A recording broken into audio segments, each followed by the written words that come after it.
I work for Spirax Sarco, and I am the market development manager for Food and Beverage. What types of food and drink manufacturing has direct contact to steam? Honestly, most applications. Everywhere I go into, they typically have some sort of direct injection process. And these are basically, the what areas. So what is affected by steam being a little bit off or having some sort of contaminants? And these areas can all be a big part to that. Now, some of these areas also have organic processes and direct injection regulations that might be a bit more strict. So also something to consider when looking at your processes and what exactly your steam needs are. So why is this an important topic? Companies have food recalls on the rise, whether that's foreign objects or allergens. There's a bunch of different contamination risks, as you guys know, and being unsafe with steam could cause really serious health risks to customers. So definitely something to look out for. So companies' products must be safe to eat. Most companies have a quality policy. Steam is commonly overlooked. It's kind of funny, two industries that are really strong in steam quality assessment. Baby food is very highly regulated, especially on steam quality. And my old boss used to make a joke, you can't kill babies and you can't kill dogs. So babies and dog food are the two most, safe, or the steam quality is the best because they really take a look at that. Pet food, actually, because it has a high chance of a child or a baby getting into it and eating the pet food at home. So little fun fact for you guys. Is steam always contamination free? Obviously the question here is no. There's different levels, which we'll dig into a little bit later in the presentation. And obviously using this wrong steam quality can impact product quality. And we want that consistent product that no one will be at risk at. So what are some of the different contamination risks? There are chemical risks, physical risks, and biological risks.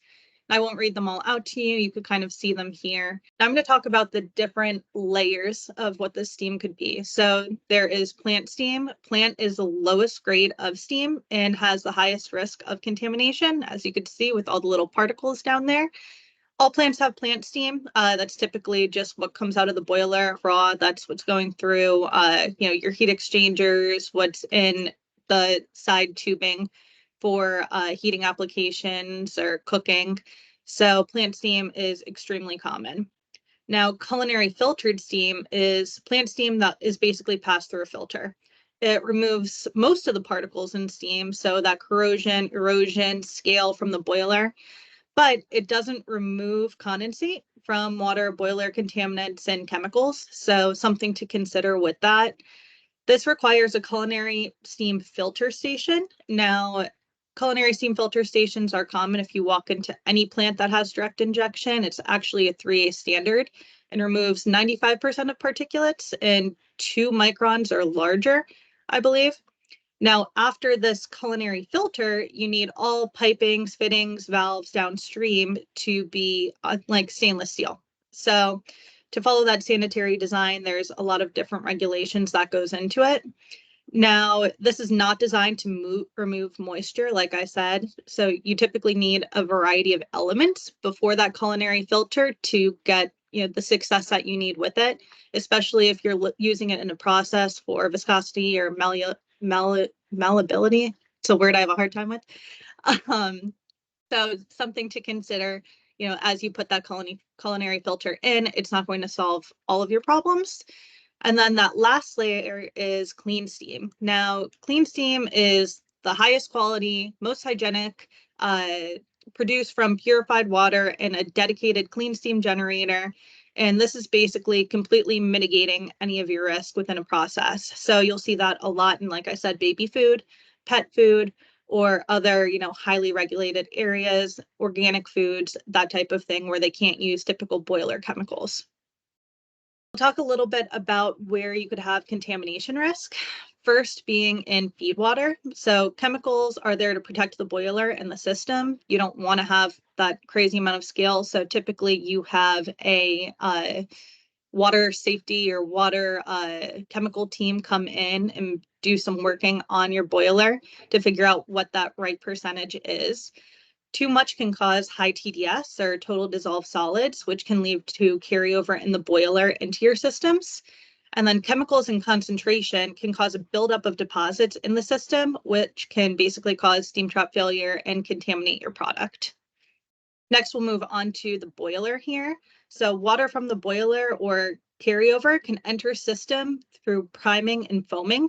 Priming and foaming can also cause a lot of issues throughout your process. So if you have that and you're getting low level lockout there, that's something to look at with your company and also through your steam system, because that's not normal.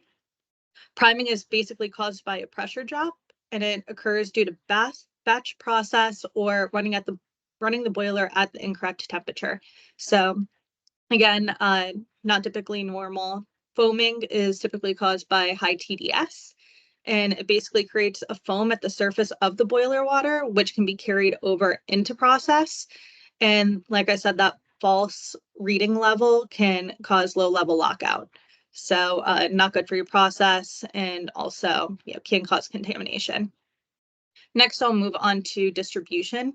So direct condensate removal increases the chance of boiler chemicals and concentration reaching that product. And this can be from not enough steam traps, fields closed steam traps, or incorrectly sizing some different components.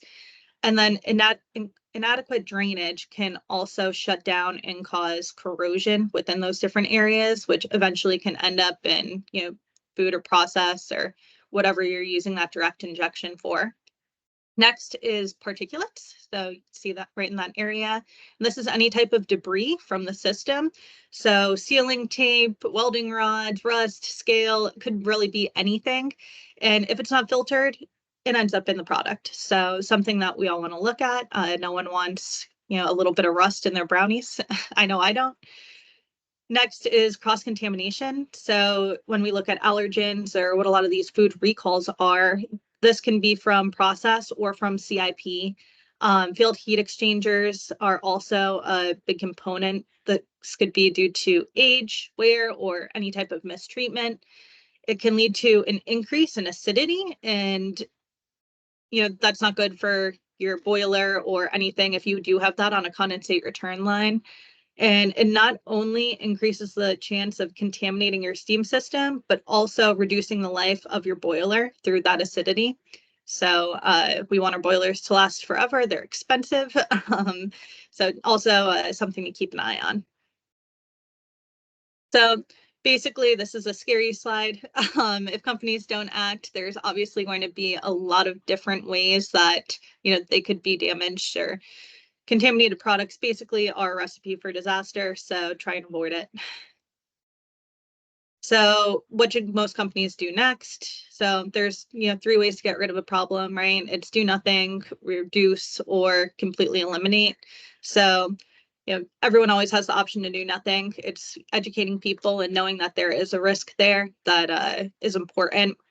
Reducing the risk, so taking a look and identifying where on their steam line may be an issue, whether it's that TDS discharge, modulating water level control from that foaming, separators, drip traps, so on and so forth. Or there's completely eliminating the risk with that clean steam top of the pyramid. And that's just basically installing some sort of clean steam generator to make sure your process is completely clean.